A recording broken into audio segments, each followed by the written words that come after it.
ចិនដារីករីចង់ប្រាប់អ្នករឿងពិតស្ពានថ្មីលើដីឆ្លងស្ទឹងជ្រៅជ្រោះជីវិតដែនដីពោស័ព្ទស្រុកកំណើតខ្ញុំទឹកភ្នែកធ្លាប់ស្រកដុំងក់ញើសឈីពីព្រឹកប្រហៀចូលចាចេញពីភូមិរហូតដល់ព្រោះលុបលើទឹកដីជ្រោះជ្រងភ្នំ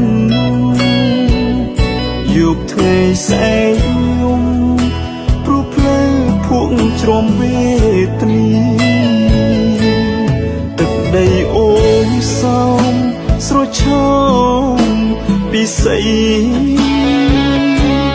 ភក្ត្រាព្រឹងព្រៃអ្នកស្រុកភូមិគ្រប់គ្នាផ្លូវបេតុងស្អាតបានដល់ប្រុសស្រីប្រជីក៏កងកាត់បងស្ទឹងឬស័យជ្រុំស្ពានថ្មីធំជាតិជើងភ្នំតូ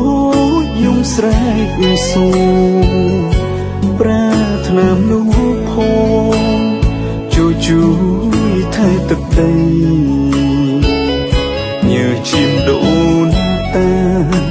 ស្រោចស្រពធម្មជាតិខៀវខ្ចីជាតិខេមរៈថ្មីលើទឹកដីកម្ពុជា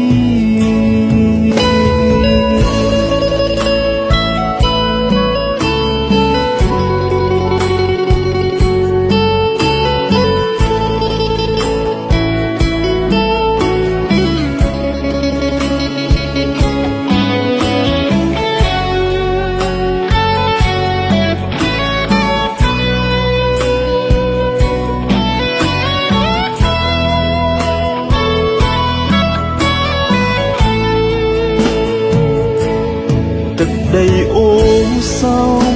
ស្រោចឆោមពិសីភក្ត្រាព្រឹងព្រៃអ្នកស្រុកភូមិគ្រប់គ្នាផ្លូវបេតុងស្អាតបានដល់ប្រុសស្រីប្រជីក៏កងកាត់បងស្ទឹងឬស័យជ្រុំស្ពានថ្មី